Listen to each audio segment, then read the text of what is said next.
So how many people are from Gates? Oh, wow. How many people went to Gates Chili? Anybody class of 78? That was my, wait, you? No, nobody? That was my class. You were class of 78? Really? He was a principal in the junior high school, middle school. And also Oh, wow. Did I ever get called to your office? Phew. All right, we can go forward then. All right, so I graduated from Gates Chili, but I was on the Chili end of things. Forgive me.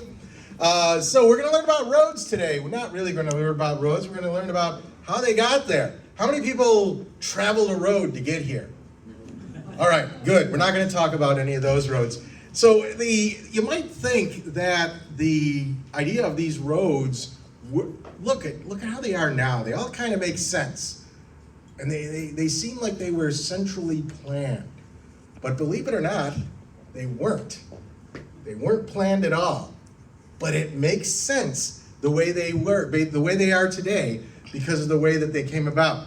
Now, it's, I'm gonna show you something. I don't know if this is gonna work. We're gonna try it. It's a little tease about what we're gonna get into. Let's see if it works. I don't know. Let's see. I guess we gotta press a button here. See what happens. Oh.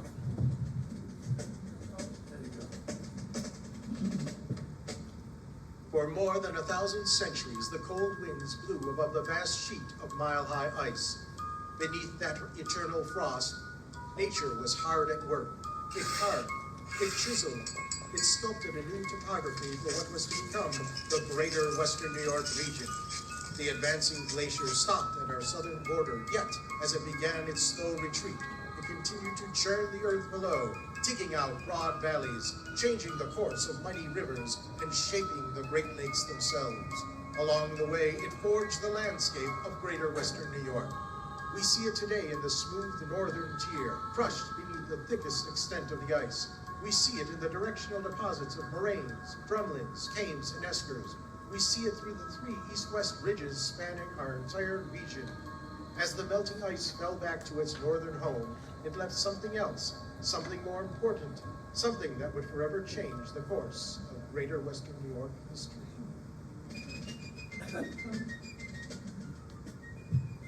You like that teaser?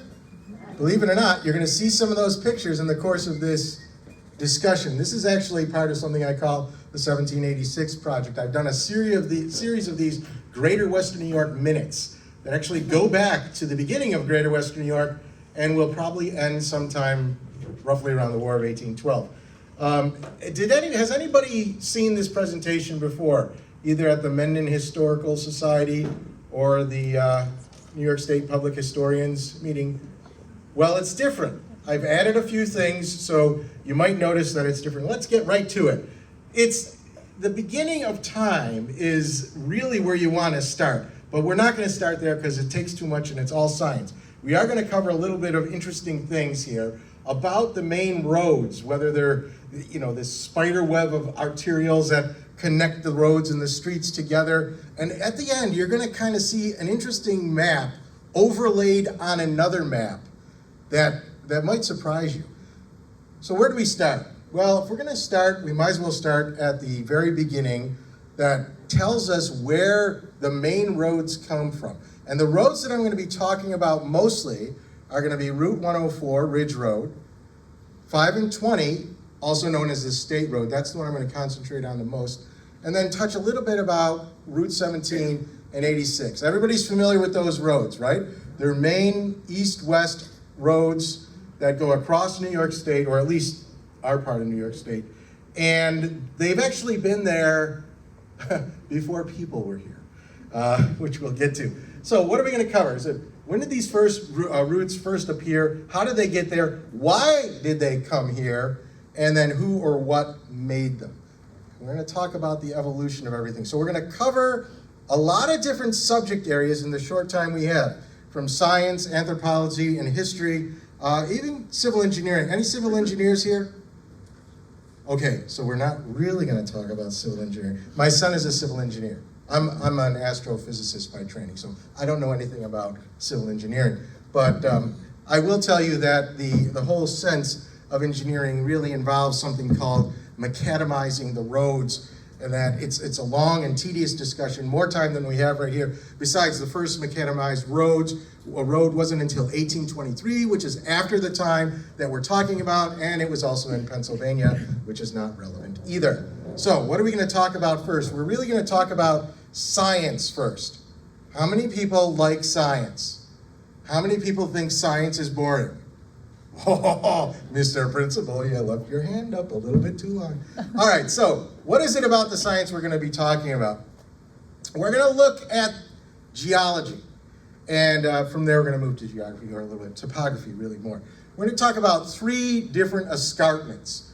The Niagara Escarpment, the Onondaga Escarpment, the Portage Escarpment, which is also called the Allegheny Escarpment, or the Finger Lake Sedimentary Deposit, all these different names. These are really important. How they got there and what they ended up doing really led to where we are today. So, what is an escarpment? This is Merriam-Webster's definition of escarpment. We're going to ignore the first one. We're not going to be talking about forts. We're really going to be focusing on the second one, which is this long sloping cliff that was either created by erosion or by faults. It's nobody's fault for the escarpments I'm going to be talking about, and you'll see why that's a joke in a second. So let's start with the Niagara Escarpment. You can see here, oh, I got a little pointer, I forgot.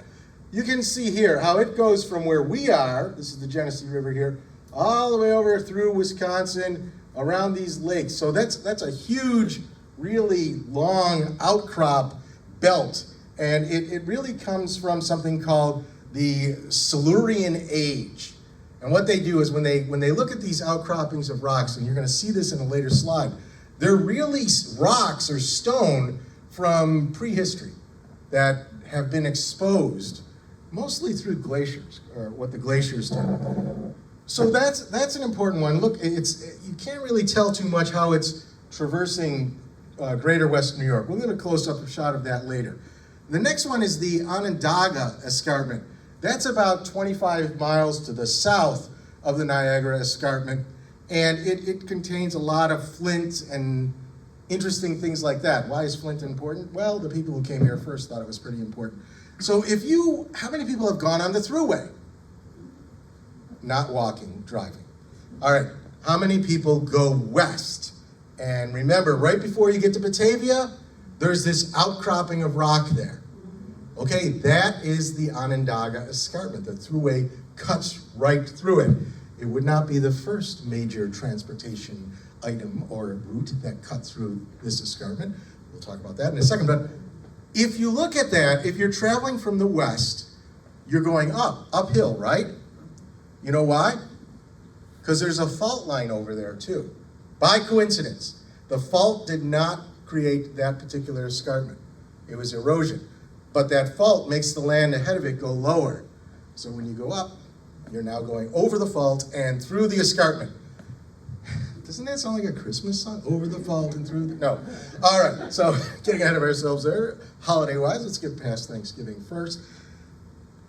The other escarpment is called the Portage Escarpment. This one's a little harder to really make out. Even if you go and see it, you can see it goes all the way down into here, the Midwest, and then kind of curlicues up here. That curlicue that you're seeing here are actually the ends of the Finger Lakes. So the escarpment really it ended up marking the end of the extent of the glacier, the major portion of the glacier, and that's why it dug out those Finger Lakes there, and it piled more stuff on there, and more erosions, all this kind of cool stuff. We'll see it in a later picture, but what you'll see when you look at the Onondaga Escarpment, it actually goes above the Finger Lakes, right at the top of the Finger Lakes. Now here's one thing that you might think. You might think, oh wow, the glaciers really created these escarpments. Yes, they did, but they didn't. It's more like the escarpments created what the glaciers did. And we'll see that in a second. So, what do we have next? Glaciers themselves. So the particular period of glaciers we're talking about is called the Wisconsin glacial epoch or episode. And who knows why they call it Wisconsin? That's not really important. The important thing is that these glaciers came down, and at one point they were 2 miles high, where we are, but not much farther south. They kind of got held up. So what does a glacier do? If you remember that teaser, you heard chiseling and sculpting sounds.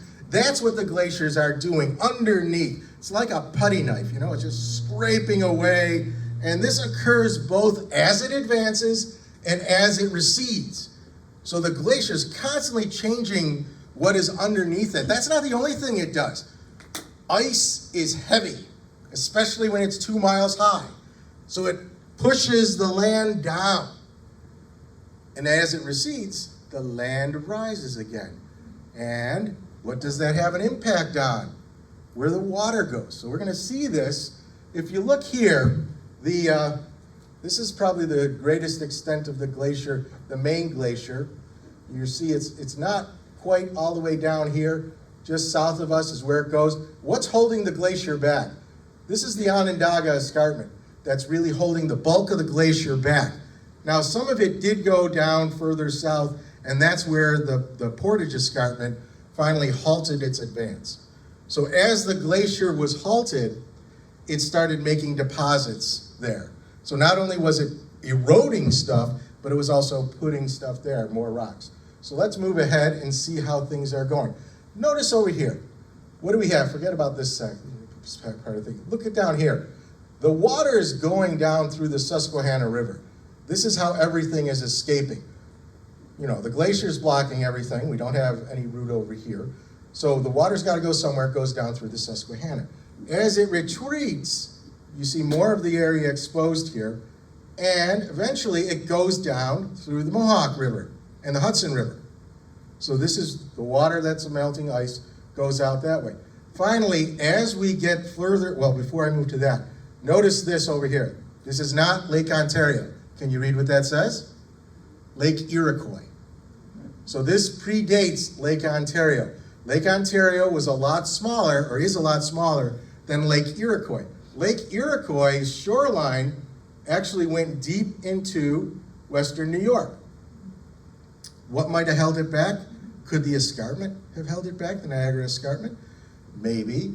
But what it did, that shoreline, is it washed up sediment and created, you might call it a ridge. More on that later. So as we go forward, the glacier is now well into Canada, and finally we're getting water going up the St. Lawrence Valley and out. So that's how we ended up. The glaciers, as they were going, they created a lot of things. Moraines, cames, eskers. If you go to Mendon Ponds Park or the Rochester Museum and Science Center, you will learn all about this. If you go to Mendon Ponds Park, you can actually walk on these things or through these things. Believe it or not, it's harder to see these things now, today, since it's a park. 100 years ago, it was farmland. It was clear, there were no trees. So you could see the undulating topography just very clearly. You can't see that now. So let's look at this closer as we're kind of getting this ice out of here. So the south flow, again, we're going, we can't really see it in this picture going through the Susquehanna because it's not there. But the elevation of the glacier is about 1,000 feet, right over here. And it's no problem really getting over the Niagara Escarpment, but it held it back, like I said before. So what did that do? It pushed down. The glacier is still advancing, but you don't see it moving forward here. So as it's advancing, it's pushing down. And that's what flattened the land here. We'll see what that looks like through a satellite photo. But the Onondaga Escarpment right here slows it down, but it still seeps through a little bit, the top. Now, let's see. As it's digging down, remember, ultimately, it's the Portage Escarpment where it stops. As it's digging down, moving forward, but not moving forward, digging down, that's when it starts creating the Finger Lakes. So it scrapes them out, creates those U-shaped valleys where previously there were V-shaped valleys, and the water starts collecting there.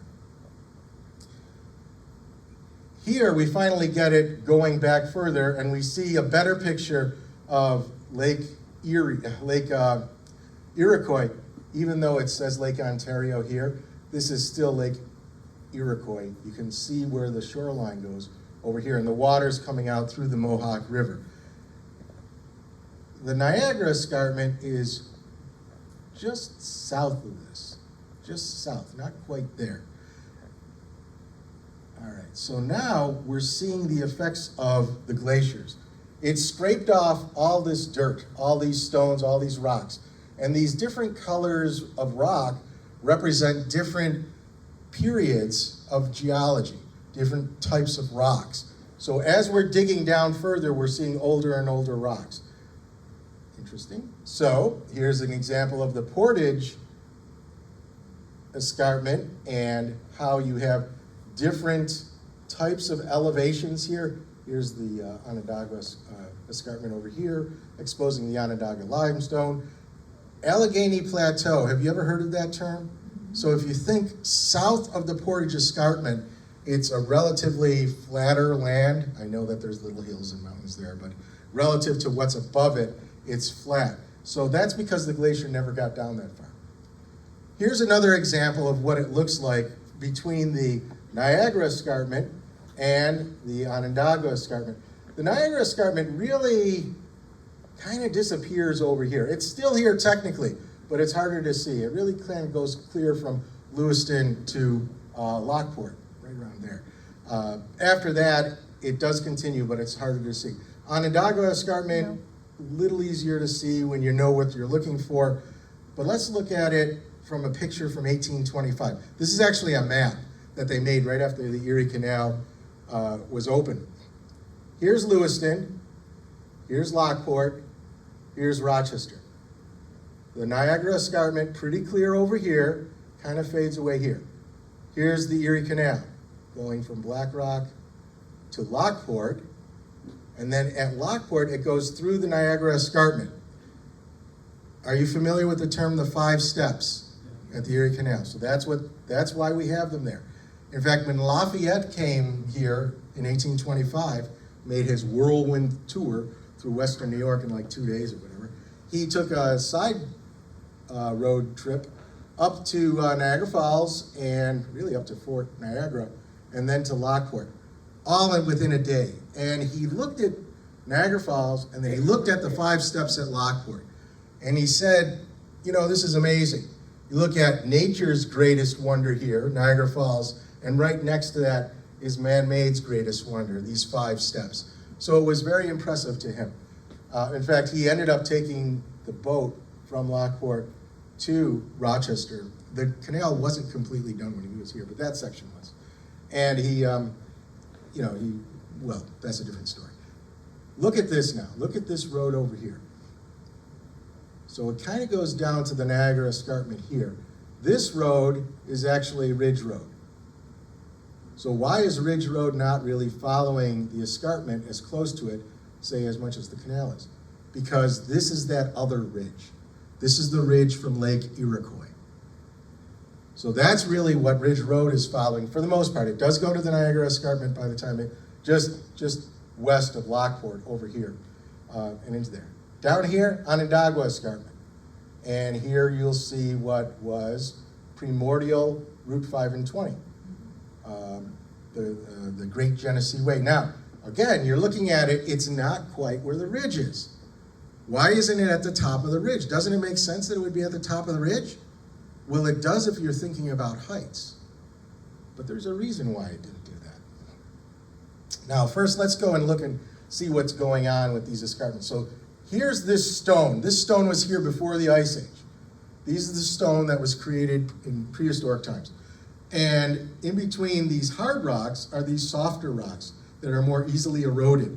So as the glacier was cutting and chiseling, it took out these middle layers and left these ridges, these escarpments here, for us to see today. And then finally, we have topology.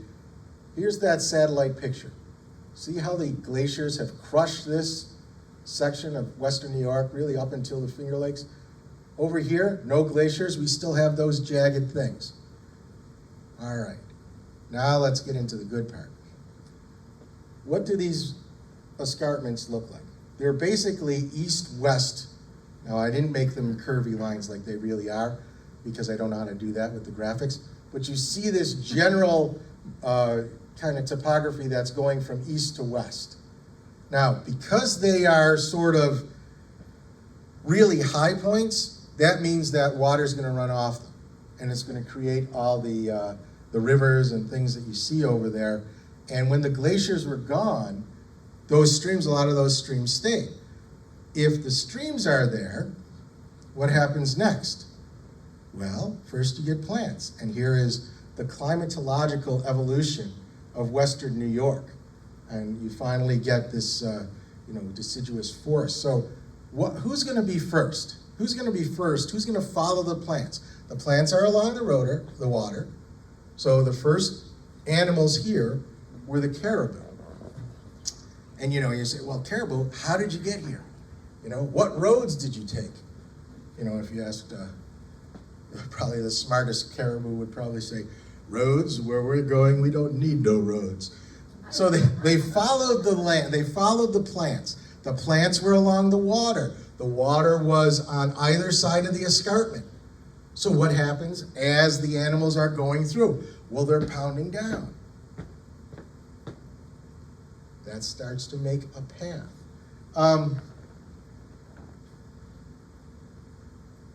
Well, let's see, what came after that? So after the caribou, the mastodons came. Now they're really going to pound down it hard.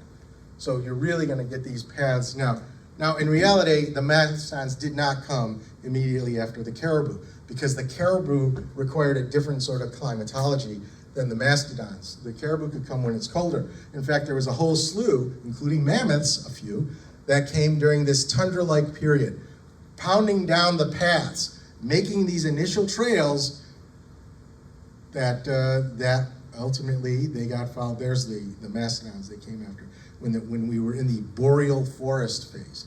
If you have any botanists here, the boreal forest. I didn't know it was called that until I was doing this research. It's just a cool word, boreal. All right, so now, what do we got with these paths? Anybody here a hunter? Okay. Anybody drive a car? Anybody ever see a sign like this? So, deer runs, that's what like hunters will call them, it's where the deer typically go. Or at least when they put this sign up, the deer were typically going there. Now, if you're where I am, the deer don't care about those signs. They just go wherever they want to go. But they tend to follow these similar paths, and that was true back then as it is today. Probably more so back then, just because the animals really needed to go where the food was. Now, first the plant-eating animals went. Then the animals that ate other animals went, including man. Man has entered the forest. So the people came after the animals came. They're hunting them down. They're called Paleo-Indians, if you want to know what their name are. They're not, well, we don't know the relationship between the pre-Columbian Indians and these first peoples that came here. But they were here, they were following the caribou primarily, not the mastodons. In fact, it's likely they were scavengers with regard to mastodons rather than hunters. Why? Because the caribou were more valuable. They brought more to the table that, well, not meat-wise necessarily, but what are these pelts made out of? They're not made out of mastodon skins, they're made out of caribou skins. So the caribous provided a lot more resources to the peoples that were here. So that's why they hunted them down. Didn't mean that they didn't eat the mastodons, but it's not likely that they're the reason why mastodons are extinct. At least that's the prevailing view right now. So let's go into the more of the anthropology or the archaeology arena and look at some of the sites that we're seeing here. Now here I've talked to various academic and state historians and anthropologists to learn about this, where these sites were located. So the earliest people came along this area. And again, look at where these settlements are. And settlements might not be a correct word because they didn't really settle down as much as later people did. But they're basically along the Onondaga Escarpment. The Niagara Escarpment is up here. And look down here, this is the Portage Escarpment. So they're following roughly where those escarpments are, maybe a little bit off of them, where the waterways are, following that, creating those paths. Now when we go a little bit later into the woodland era, you see again this basic east-west push of the people coming in. And here's the Portage Escarpment, here's Onondaga, here's Niagara, and you know what's over here? Well, this is the Genesee River. So it's, if you look at the waterways, which you can't really see as well on this map, but that's where all the people were kind of hanging out. But you get this pattern, even from Canada, that way. So again, if we look at the trails, so these are going to be the major trails. For reference, the blue dot here is the Erie Canal. One trail that's not here is this east-west trail, which ended up becoming Ridge Road and ending up going to Lewiston here. The trail that you have here is the Iroquois Trail, which really goes from Albany up to Fort Stanwix, I think that's what it was called back then. I don't know if you guys know more than me on this, Fort but Stanwix is in Rome. is in Rome. All right, what's the fort that was up here? Oswego. It was Oswego back then? Well, that was the trail. So it went up there, and it broke off here and ended up going to Fort Niagara. And this was a trail that was followed when the Seneca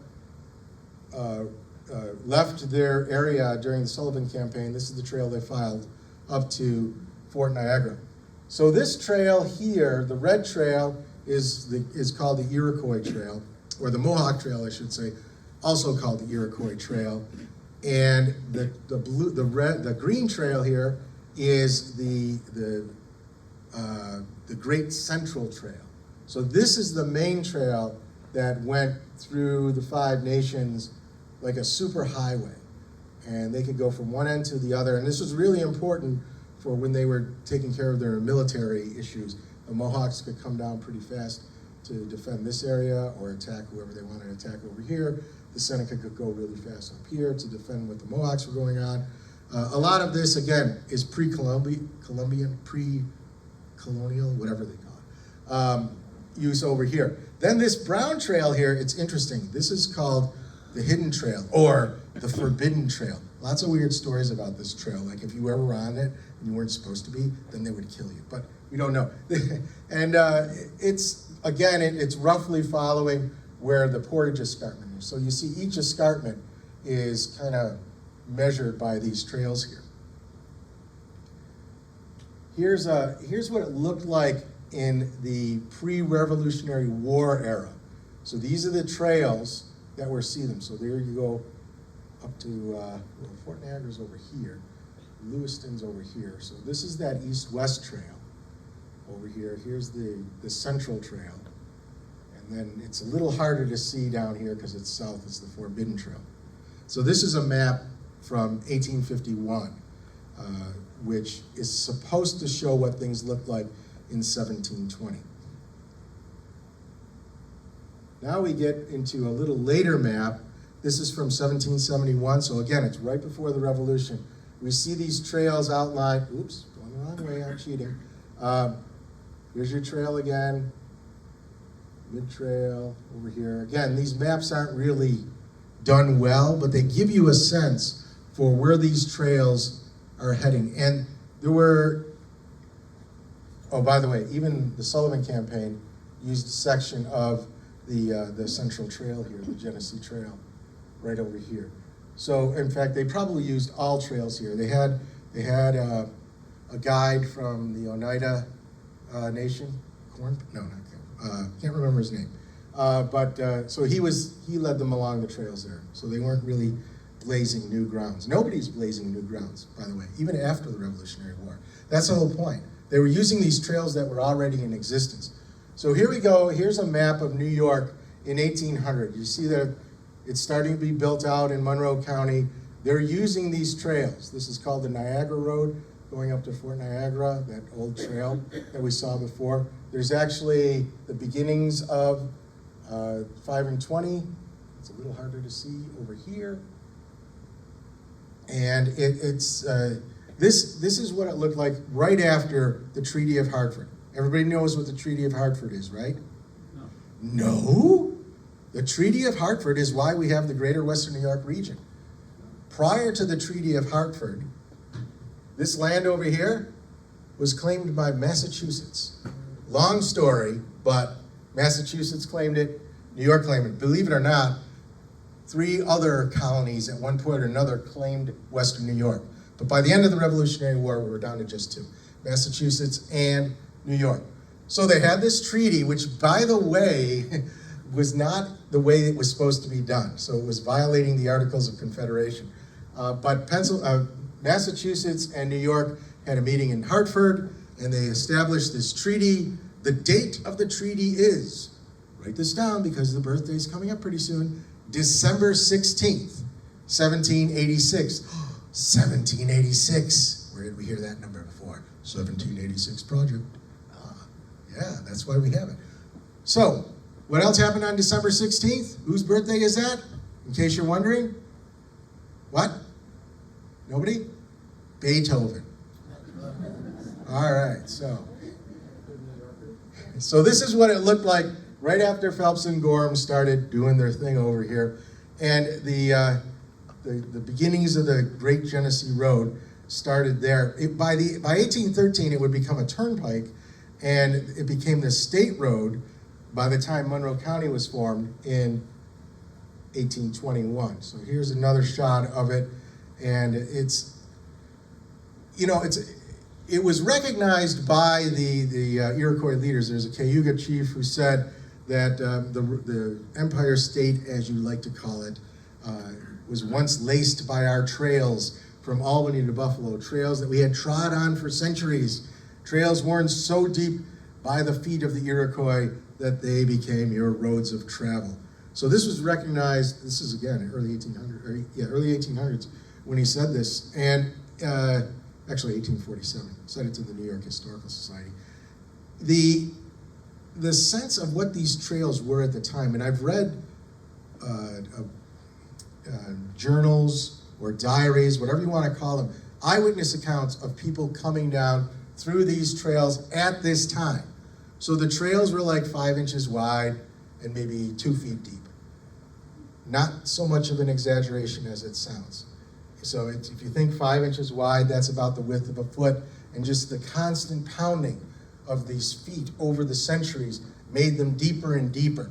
Now, imagine what it was like during the rainy season, walking these trails. These weren't trails as much as they were ditches. So maybe that's why most people like to travel here in the winter rather than in the warmer seasons. So this, again, this is actually what the Treaty of Hartford created. See this thing called preemption line? Anybody ever go to preemption line? It's right around Geneva. Actually, there's 2 preemption lines in Geneva. There's Preemption Road. If you're on 5 and 20, you see that big sign, Preemption Road, as you go into Geneva from the west. That's wrong. That's the wrong one.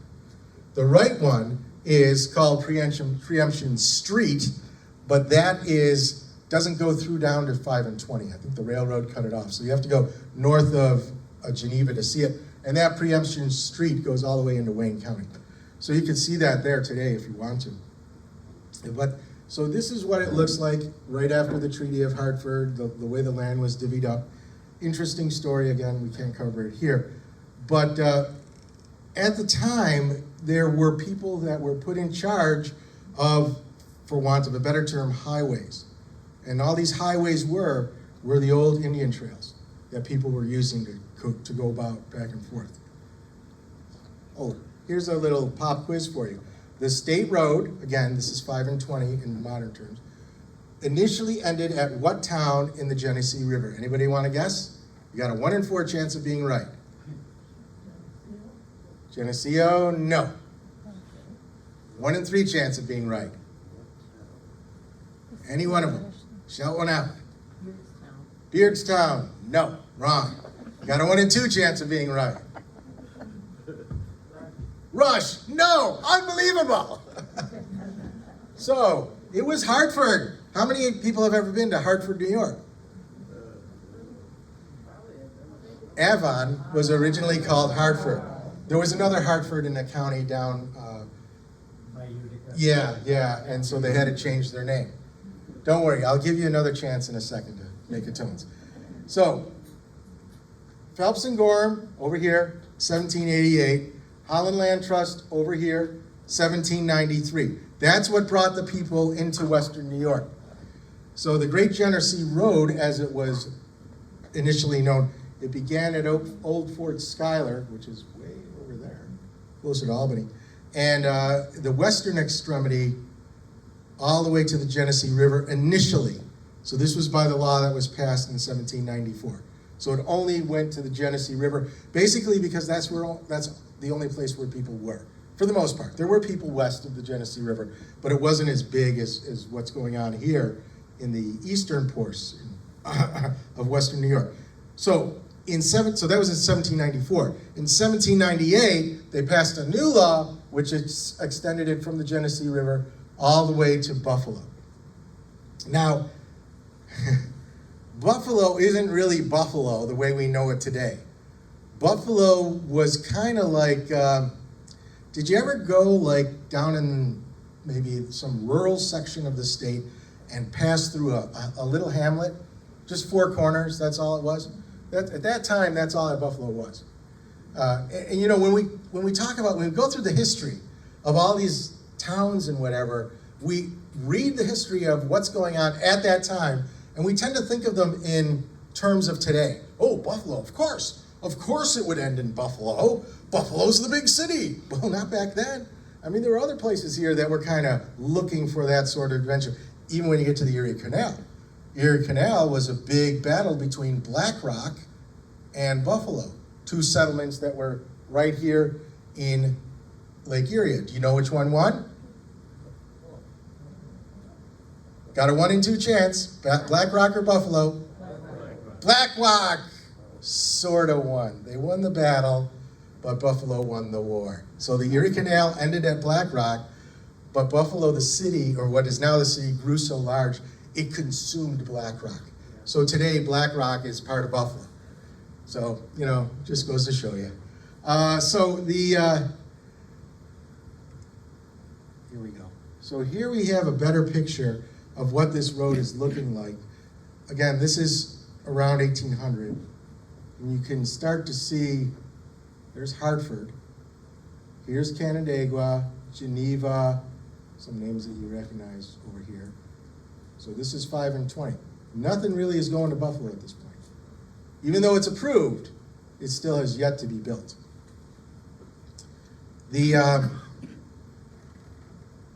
Okay, next one. Here we go. 1 in 4 chance.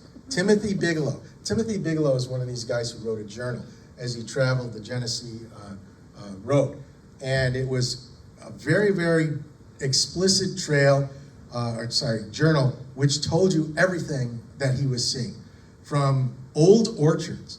So again, he's going through, this is right around Lima now. He's going right around Lima. There's not a lot of people living there.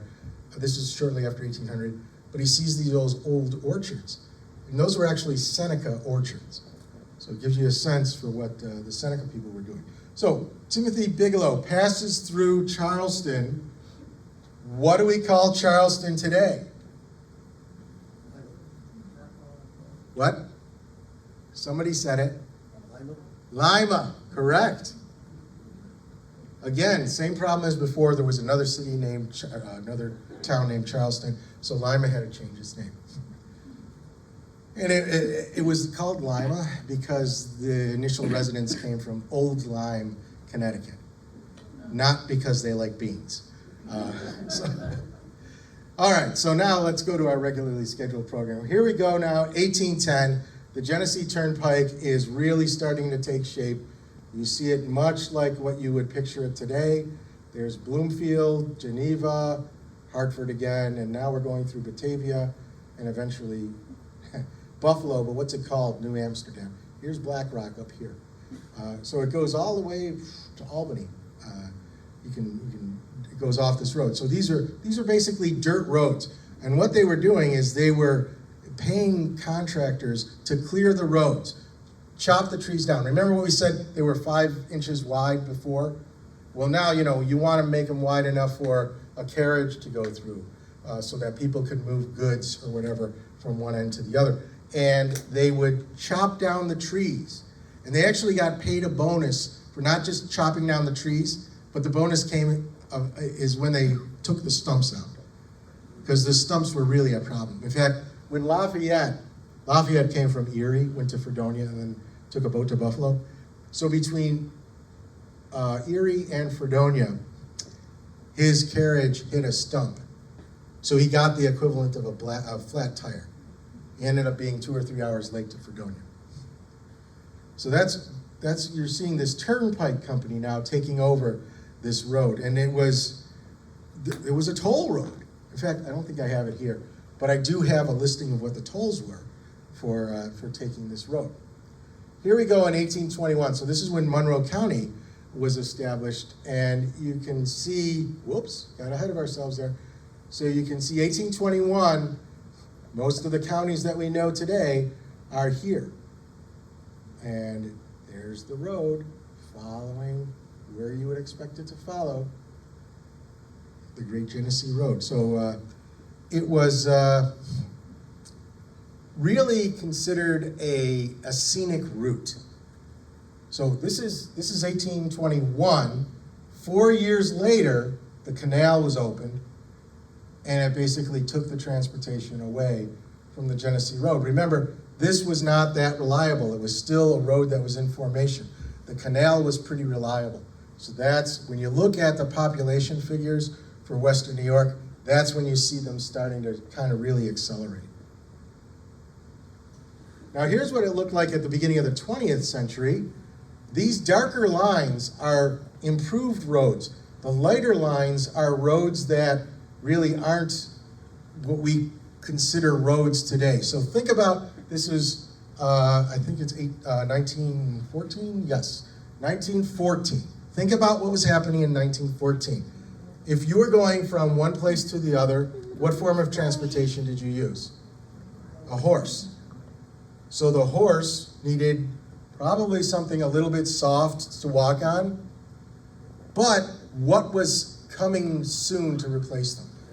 Cars. Cars were already out there. Cars didn't like soft stuff. Why? Because soft stuff tended to get muddy in the rain. So cars wanted something that was a little bit harder, that could wash or divert the water off. So those are the improved roads. These are the darker roads. So you can see it's pretty extensive, these dark lines. And the automobile was really just in its infancy at this time, but New York kind of knew what was going on. All right, now I want to here's the map that I just added for this presentation. This is the same map, I just blew it up. It's Monroe County. Those are the roads that were improved. Now I'm going to overlay the Indian trails. It's kind of harder to see. I think I got it around the right side. But you can see how a lot of these lines are in the same place. Not all of them, but a lot of them are in the same place as the original Indian trails. So you can see how we got that evolution. Really, the Indian trails came from the animals, which came from the plants, which really came from the water, and the water's there because the glaciers eroded everything, which made it the best place for the water to go. So it really kind of goes back historically a long, long ways that led to the roads today. So the roads today that you're walking on, close your eyes and just go back many, many centuries. And you could be saying hi to a caribou. Who knows? Ask them about Santa Claus. So that's pretty much the rest of the story there. So the next time you ride on your favorite road, thank that caribou. All right, I want to thank some people just who helped me out here. Definitely historians, public historians that I work with, Diane Ham in Mendon, Lynn Mentz in Honeoye Falls, and a guy by the name of Michael Beardsley. He's in central New York, but he's also an amateur archaeologist. So he told me a lot about what was going on, what the Indians were doing when they were digging this out. And then what I said before, the professors and everybody that I talked to who helped me retrace how these roads were taken care of. And just speaking about traveling, I've talked a lot about Lafayette because that's the next book I'm working on. And it is Lafayette's travels through Western New York in 1825. Now, Lafayette came to America in 1824 to begin his tour, so my book will be out next year, 200 years after he was initially here, but really it was 1825, so 2025 when it's 200 years from here. And by the way, it'll be just the next in my series of Western New York history books, which I have here now. And also 1786project.com. If you're interested in seeing more of these little 1-minute episodes, you can go to this and watch them. If you're a 4th or 8th grade teacher, these are designed to help you introduce topics when you talk about the history of New York State, particularly from a Western New York perspective, which they don't really have a lot of resources on how to do that. So that's all for me for today. Thank you very much for listening, and I'll be happy to answer any questions or just sit down and let you eat cookies. Yes, sir. You talked about the caribou. The early settlers found in the caribou. And it's obviously the caribou have gone north where the colder weather is. What happened to the mastodon? Why did they not continue to flourish like the caribou did? So that's where the question is, what made the mastodons extinct? It could be that there were other predators besides man that were targeting them. Think about mastodons. Mastodons were slow, they were probably easy to catch, and if you're not a lion, mountain lion or whatever the equivalent is over here, it would probably be easier to get them. It's not clear exactly. There doesn't seem to be a consensus like there might have been a while ago. So maybe 2 or 3 decades ago, they said, yeah, we hunted them, man hunted them to extinction. Now they're not so sure about that. The other thing to consider is the climate is always changing. So we were in a boreal forest climate, which technically we are still in today. But there are subtle differences. And that means that the animals that come here are different. So it could be that there were more aggressive plant eaters that came, made it harder for the mastodons to find the food that they needed. So there's a lot of different reasons for it. I don't know the answer. So, any other questions or perhaps answers? Anything? I Yes. noticed you didn't mention Bridge Road at all, but that's just a whole other lecture. Well, so Ridge Road I touched on very briefly, where it started off as this east-west trail, not the primary trail for the Confederacy, but a major trail, and it really came about not so much because of the escarpments directly, but because of the Lake Iroquois shoreline. I haven't done as much research on Ridge Road as I have done on the main trail, the Genesee Trail. I am interested in it though, and if this ends up becoming a book, then you'll probably find out that there's more on Ridge Road there. Same thing with Route 17, I have a even long less about. story written in the 1820s of a 2-day trip from Lockport to Rochesterville, and it mentions in the book, in the story, how some people think it has to do with a glacier effect of the land, and it ends up with, someday this is going to be a metropolis. And this is written in the 1820s. That is going to be the It took metropolis 2 as days. opposed to Tyron? Is that what they called it? It took, Tyron? it took 2 days to get from Lockport to. Well, it took Lafayette almost, Yeah. not an entire day, but close to a day just to go by boat from Lockport to Rochester. Now, mind you, this is on the canal, so the boats weren't motorized. They were being dragged by the horses or whatever it is. Also heard it was one of the first state-approved highways to get to Fort Niagara. Yeah, I think it was 1800, if I remember correctly, that Ridge Road was improved from Rochester to, I want to say almost like what is now the Monroe County line. The first few miles were improved, and then it wasn't much later when it was done all the way to Niagara. Okay, very interesting. All right. Never, Well, thank you, everyone. If you have any questions, I'll be here. If you would like to buy a book, I have some here. And that's all for now. Thank you.